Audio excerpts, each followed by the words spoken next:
Welcome to Indian time, the month of, this is the end of June, but I'm going to talk a little bit about the month of July, which is the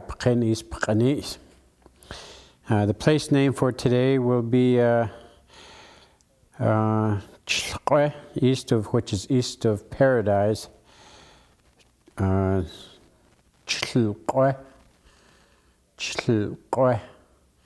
Which is where the confluence of the Clark Fork and the Flathead come together. That's a huge camping area, the Salish people encampment. There's been many things found there that tie back to our people. That was one of the large camping areas of the Salish people. The other one is in Kudladl,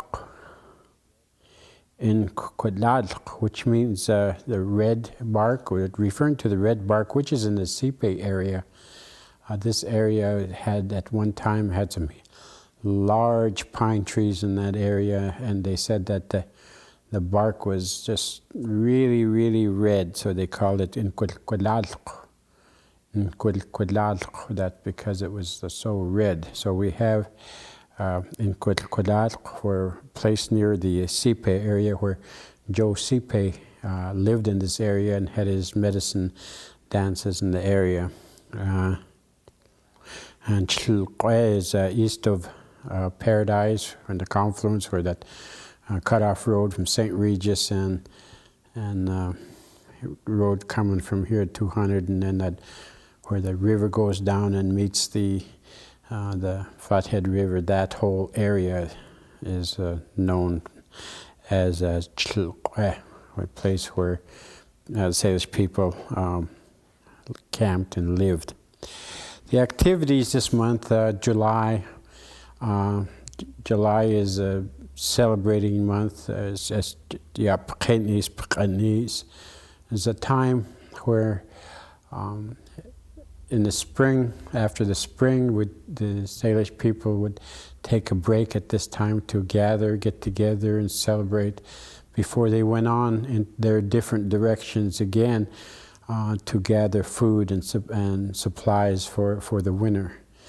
Back then, in the earlier times, gathering food and plants and medicinal plants was ongoing. It was from this first in the spring when they were able to get out there and start gathering plants, when plants were start getting done and ready, the bitterroot, the camas, and then the different medicinal plants.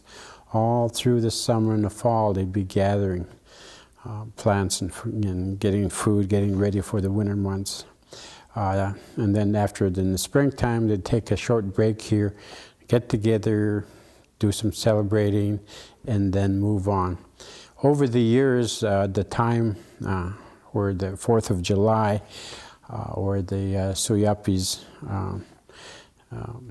celebrate their independence, the Indian people just kind of moved their celebrations towards around that same day. Although the celebration, the Indian people are not celebrating the 4th, they're celebrating their break in their work. They're just getting together to celebrate.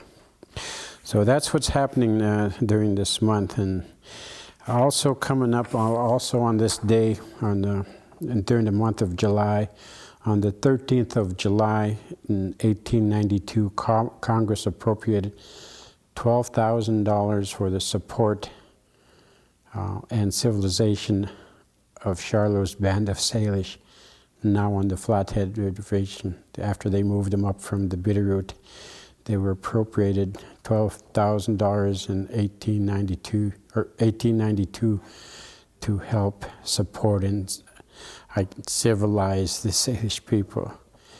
On July the 16th, 1855, some time back, was the Treaty of Hellgate concluded at Chilmech, which is Council Grove, just west of Missoula on, I think it was Mullen Road, between the treaty between the Salish and Kadispe, or Pend Oreille, and the Kootenai leaders and the United States government.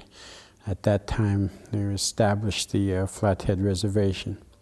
Also on the 16th, in 1856, the Jesuits built their first sawmill on the reservation here. On July the 20th, 1864, Ursulines opened up the first hospital on the reservation. And then at the end of the month, in July 1920, or July 28th, 1891, Congress appropriated $181.71 for the removal of Charlot's band of Salish from the Bitterroot to the Flathead Reservation. Those were sad times. Also, coming up this month, on this coming Saturday on July the 30th, or excuse me, June the 30th at 2 o'clock, John Peter Paul's Memorial and Feast at his house. The Arlee Celebration is from July the 3rd, which is the camp day or the Memorial Day, through the 8th, Sunday the 8th. The Memorial Celebration, which is the very first day of the celebration, will start about 7 o'clock on the 3rd at the powwow grounds, and this is a very important part of the celebration, which I will talk about in a little bit here, a little more. Also, the Tribal Quarterly meeting coming up July the 6th at 9 o'clock. So if you have time, get away from the powwow for the quarterly, get up there and voice your concerns, or with whatever you have that you might want to talk to the council about. Okay, this month, this show I want to talk a little bit about the celebrations, most of all the memorial portion of the celebration. As we all know, the celebrations have changed over the years. In the past, celebrations were held in different communities, because today we travel, or we can go hundreds and thousands of miles in one day, where back then travel was difficult. And so a lot of the different communities had their own little celebrations, little breaks, like Arlee. They had celebrations in Arlee and Ronan, several places in Mission, Pablo, Polson, Elmo. So they had celebrations all over. And back then, the celebration sometimes lasted 10 days. So today we can barely make 4 and 5 days. Back then, they celebrated for 10 days. And this was a time where people from all around, today anyway, today people from all around the country come to our celebration in Arlee to see and visit each other from other tribes. They would come from all over, the dancers, the stick game players, and people that just enjoy being around celebrations, to visit old friends, make new friends. It's a great time of the year to really enjoy the celebrations. You see all kinds of different dancers. You see young and old. You see different tribes from all throughout the country. A long time ago, our elders used to say people used to donate. They'd gather and they'd donate all of their the food that were there. Then they would pass food out every day to make sure everybody was fed. And they would, back then there was no pay. Nobody got paid. It was just there to celebrate and have a good time. So there was no really set time when the dancing started. Whenever somebody felt like drumming, they would go set up and they would start drumming, and people that wanted to dance would just start dancing. So there was a lot of different things that went on. It was really just a gathering of people of getting together to be around and to visit and to have a good time.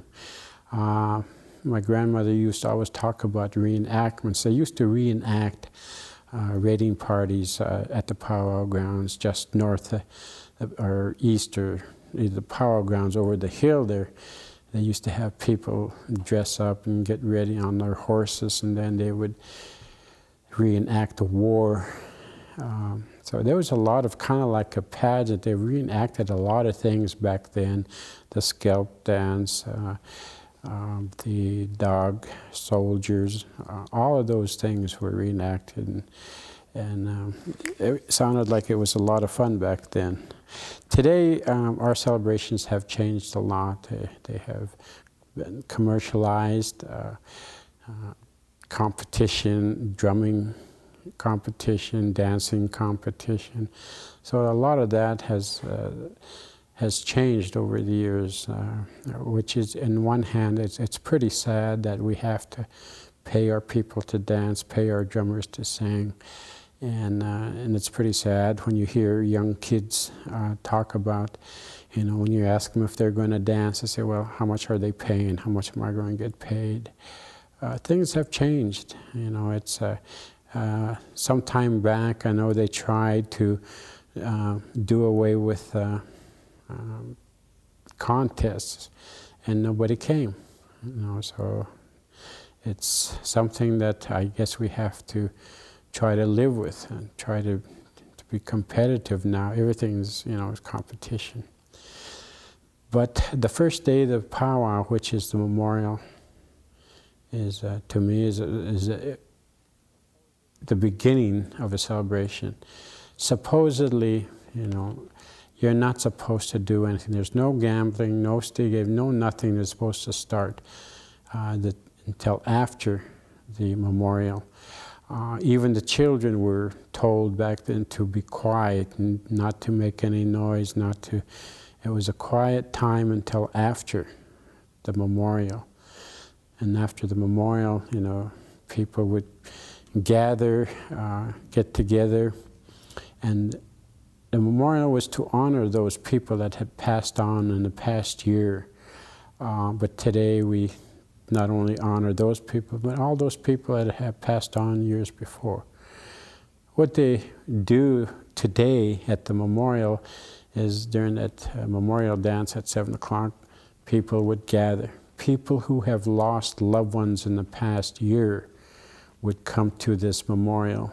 They would bring an item or piece of clothing or something, or maybe a picture of the deceased, of the loved one that they lost in the past year. And then during the memorial procession, the leaders, the singers would get in front, and they would sing the memorial song.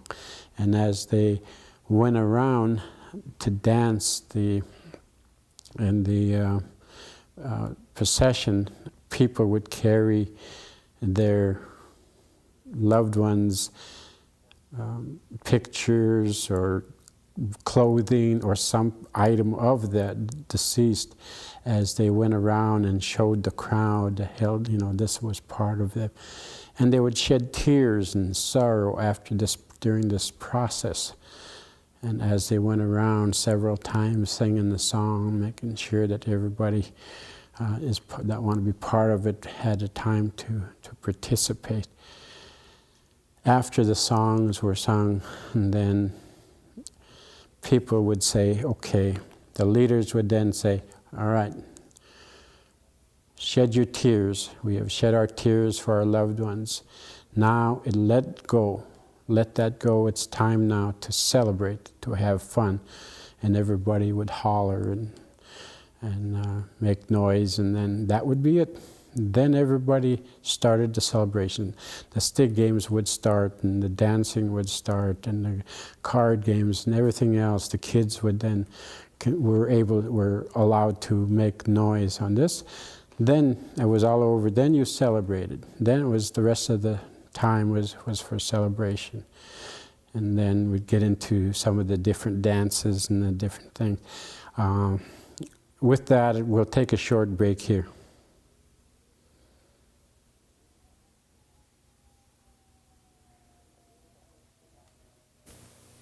I really got wasted last night. I think I had a really good time with Tom. I just don't remember. I've done that one before. I hope they understand they have our future in their hands. If you choose to be sexually active, be safe, don't risk your life for a good time now. Native American women are fast becoming infected with STD and AIDS.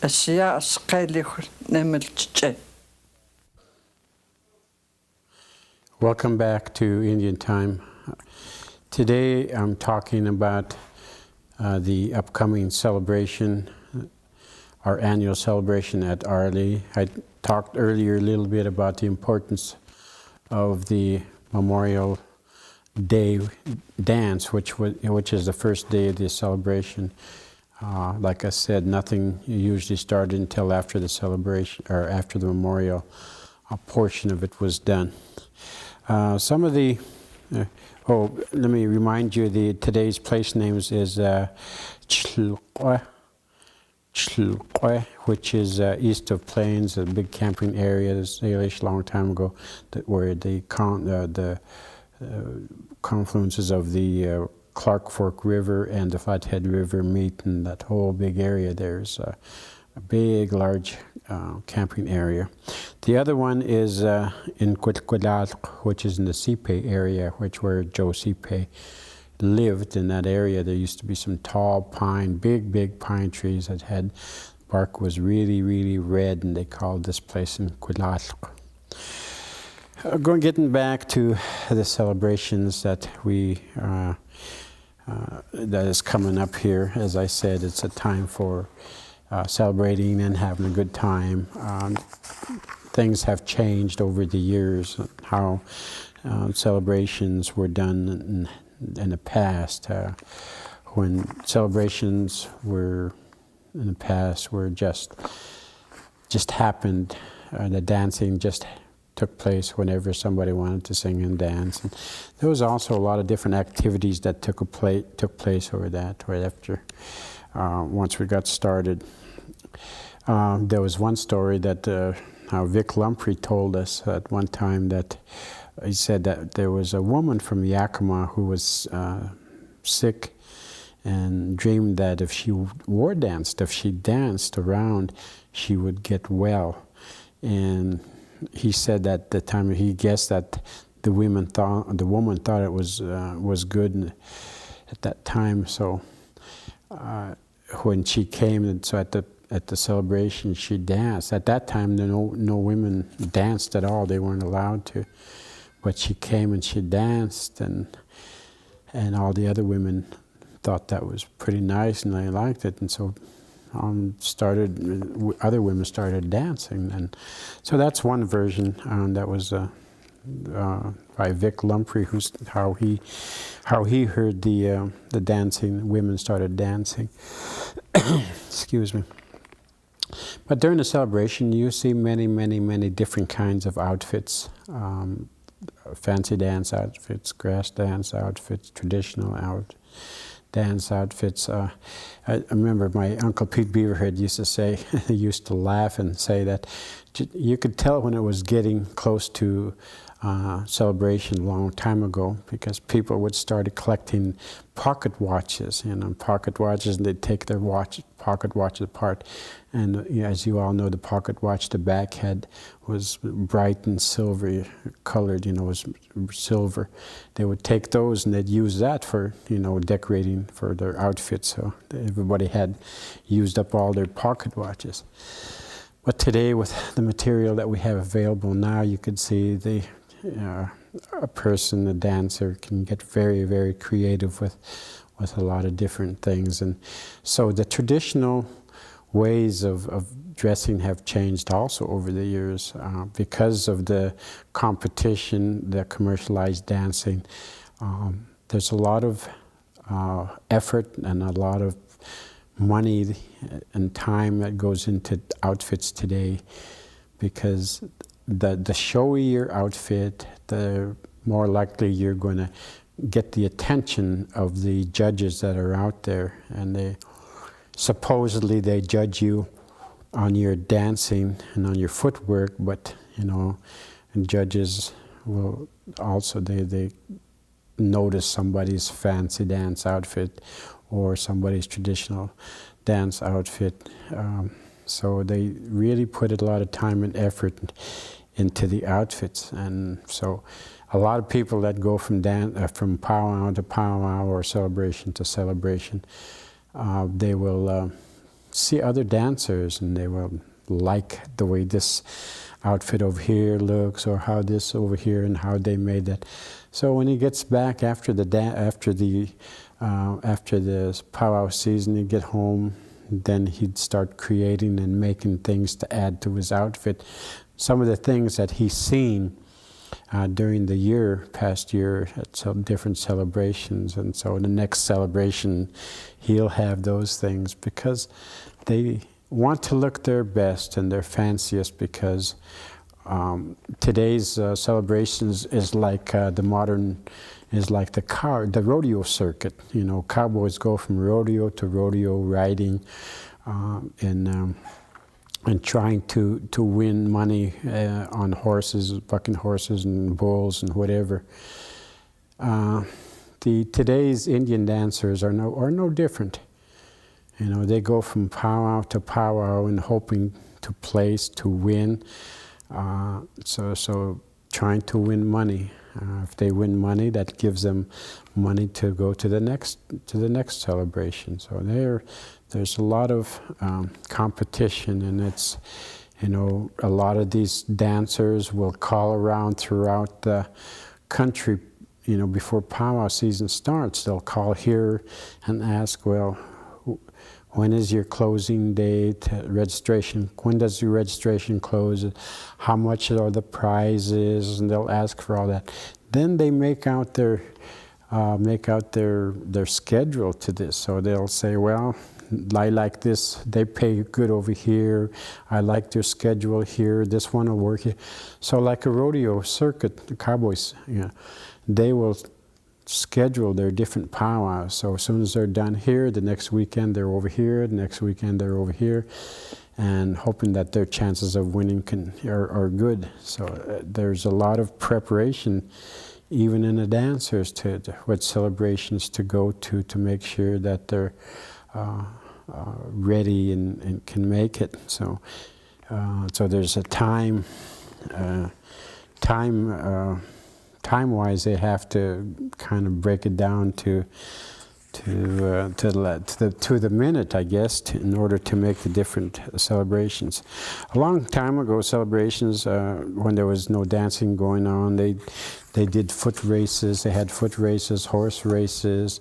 They did the reenactment of the battles. They had scalp dances. They had a lot of things, different things that go on.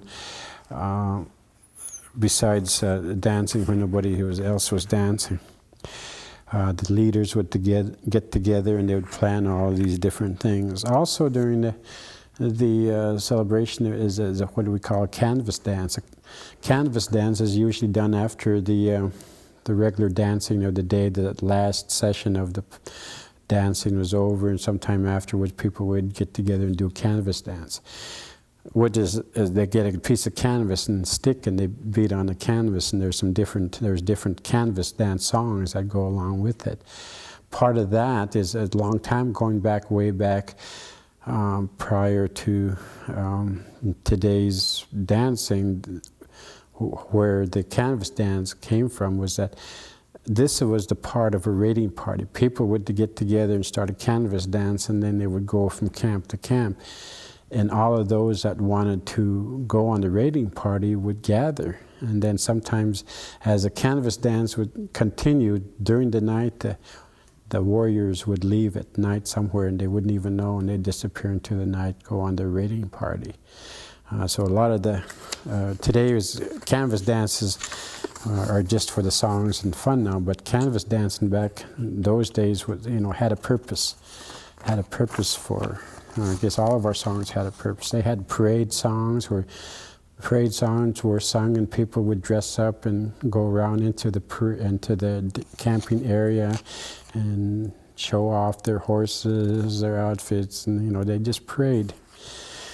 Scalp dance used to be done. It was a time where women would paint themselves and dress themselves as men, and they would dance. And also at this time, they said there was a time that was some marriages took place during the scalp dance, where the women would have a stick, and as the men, they would dance back and forth like that. And if the woman laid the stick on the shoulder, and the man or the woman didn't push the stick off, then they were considered man and wife then. So it was simple, but it's not that way. Not as simple to I guess to get a divorce in those days as it is today, because people that got married, usually it was a lifetime. There was lost article dance that we have. Lost article dance is something that a long time ago my